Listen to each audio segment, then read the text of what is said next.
और Y axis के along जो मोमेंट ऑफ इनर्शिया होगा इन दोनों के सम के बराबर होने वाला है। जेड इज इक्वल टू, अगर ये जेड एक्सिस इसका नाम दे दे रहे हम, तो I centre of mass plus M D square. तो किसी भी ऑब्जेक्ट का moment of mass along centre of mass जो होता है वो जीरो होता है।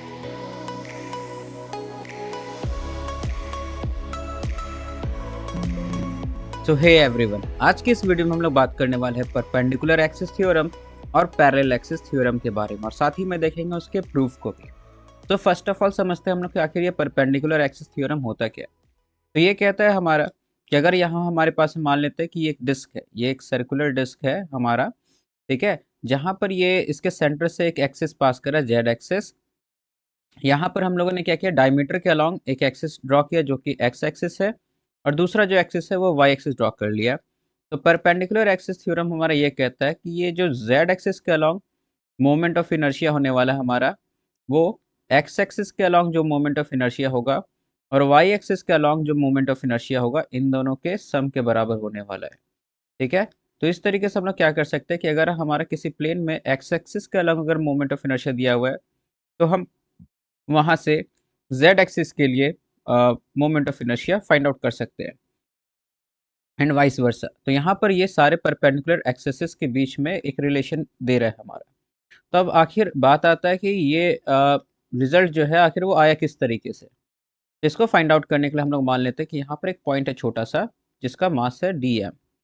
ये जो पॉइंट होगा इसके यहाँ से सेंटर के अलॉन्ग कुछ डिस्टेंस होगा यहाँ पे, इसको हम लोग मान लेते हैं ये आर डिस्टेंस है, दिस डिस्टेंस इज आर।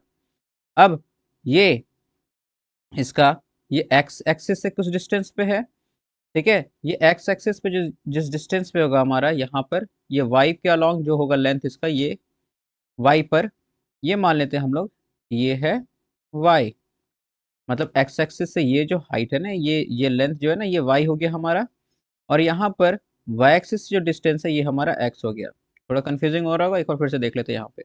जैसे ये अगर हमारा ये था हमारा एक्स एक्सिस, ये वाई एक्सिस है, अगर ये पॉइंट इस तरफ है, ठीक है, तो एक्स एक्सिस से ये जो डिस्टेंस है ये हमारा वाई दे देगा, और वाई एक्सिस से जो डिस्टेंस है ये हमारा एक्स दे देगा।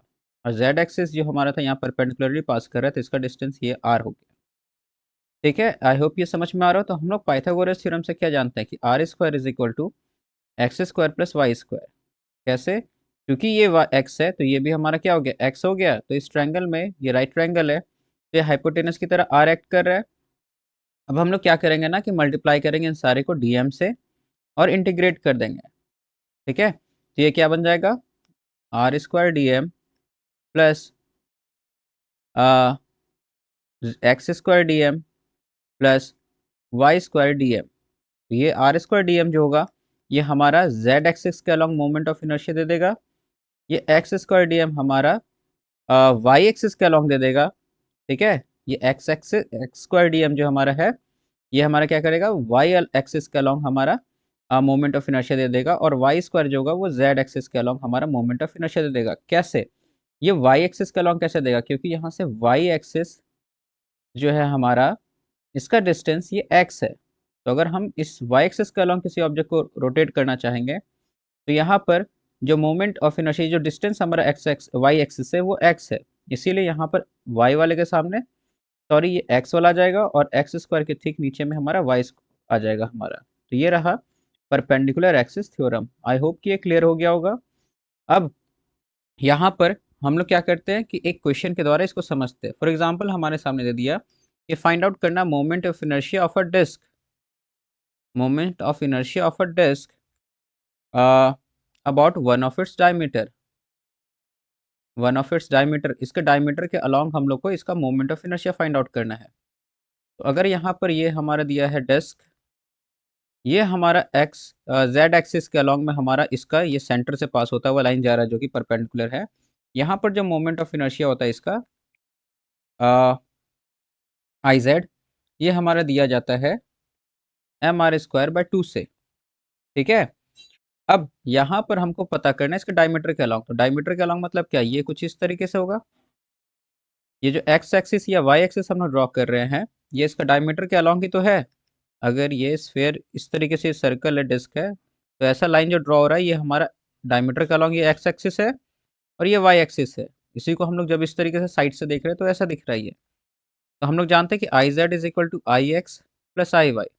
अब चूंकि एक्स और वाई दोनों सिमेट्रिक है तो इसलिए एक्स और वाई दोनों सेम होने वाला है। तो I Z is equal to हम लिख सकते हैं 2 टाइम्स ऑफ आई एक्स, और आई एक्स बराबर हो जाएगा हमारा आई जेड बाई 2। और यहाँ से आई जेड क्या था, M R square by two क्या हो जाएगा, एम आर स्क्वायर बाई 4। तो आई होप कि ये समझ में आ गया हो कि क्वेश्चन किस तरीके से सॉल्व करना होता है। अब हम लोग बात करने वाले हैं यहाँ पर थ्योरम ऑफ पैरेलल एक्सिस या पैरेलल एक्सिस थ्योरम। अब ये क्या कहता है, पैरेलल एक्सिस थ्योरम। तो पैरेलल एक्सिस थ्योरम मान लेते हैं कि हमारे सामने कोई भी एक ऑब्जेक्ट दिया गया है, इसका सेंटर ऑफ मास से हमारा जो मोमेंट ऑफ इनर्शिया है, सेंटर ऑफ मास का मोमेंट ऑफ इनर्शिया जो है वो हमको फाइंड आउट होना चाहिए पहले से ही, ठीक है। तो ये हमको दिया हुआ अगर है यहाँ पर, तो अगर हम इस पॉइंट से इसको रोटेट कराना चाह रहे, कोई एक रैंडम पॉइंट ले ले रहे कहीं पर भी जिससे कि ये लाइन पास हो रहा है जो कि इसके पैरेलल है, ठीक है। ये फॉर्मूला, ये थ्योरम तभी अप्लाई होगा जब यहाँ पर ये जो एक्सिस से हम रोटेट कराना चाह रहे हैं वो इसके पैरेलल हो। अब हम इस एक्सिस के अलॉन्ग इस पूरे को रोटेट कराना चाह रहे हैं हम, जो कि इस वाले एक्सिस के, इसका मोमेंट ऑफ इनर्शिया जो हमारा सेंटर ऑफ मास से पास हो रहा है यहाँ पर इसके पैरेलल होना चाहिए। और ये डिस्टेंस अगर गिवन है तो मान लेते हैं कि डिस्टेंस हमारा डी है। यहाँ पर इसका जो मोमेंट ऑफ इनर्शिया जो सेंटर ऑफ मास से पास हो रहा है ये है आई सी एम, ठीक है। और इस बॉडी का मास दिया हुआ है एम। तो इस कंडीशन में बोलता है कि जो पैरेलल एक्सिस है इसके अलॉन्ग जो सेंटर ऑफ मास होगा हमारा, इसके अलॉन्ग जो मोमेंट ऑफ इनर्शिया होगा हमारा, वो होगा I Z is equal to, अगर ये जेड एक्सिस इसका नाम दे दे रहे हम, तो I centre of mass plus M D square. मतलब क्या, ये जो डिस्टेंस, ये जो सेंटर ऑफ मास है हमारा, ठीक है, ये प्लस इसका जो डिस्टेंस होगा हमारा सेंटर ऑफ मास से, वो टाइम उसके स्क्वायर टाइम्स ऑफ मास जो होगा वो हमारा उस एक्सिस के अलोंग मोमेंट ऑफ इनर्शिया हमको दे देगा। अब इसको हम लोग कैसे शो करने वाले हैं, तो जनरली मान लेते हैं यहाँ पे हमारे पास में एक पॉइंट है, ये पॉइंट यहाँ पर है, स्मॉल मास है डी एम, और ये जो पॉइंट है हमारा, इसका हम लोग डिस्टेंस मान लेते हैं सेंटर ऑफ मास से आर है, ठीक है। और ये यहाँ पे डिस्टेंस डी दिया हुआ है। तो इस कंडीशन में हम लोग क्या देख रहे हैं कि जो हमारा आई जेड होगा, यहाँ पर मोमेंट ऑफ इनर्शिया का फॉर्मूला क्या था, मास टाइम्स ऑफ डिस्टेंस का स्क्वायर, तो आर प्लस डी का स्क्वायर हो जाएगा, ये तो हो जाएगा D M R square plus D square plus 2 RD। अब यहाँ पर ये क्या हो जाएगा हमारा, इस डीएम को अगर हम मल्टीप्लाई करेंगे तो इस कंडीशन में हो जाएगा R square D M plus D square D M plus 2 RD D M.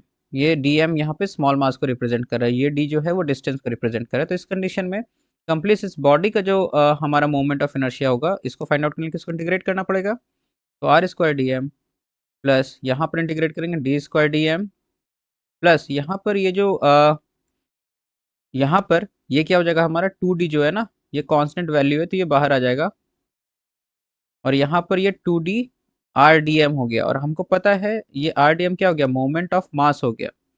और मोमेंट RDM क्या है, ये R मतलब ये डिस्टेंस फ्रॉम सेंटर ऑफ मास, और DM स्मॉल मास, ये मोमेंट ऑफ मास हो गया अलोंग सेंटर ऑफ मास। तो किसी भी ऑब्जेक्ट का moment of mass along centre of mass जो होता है वो 0 होता है।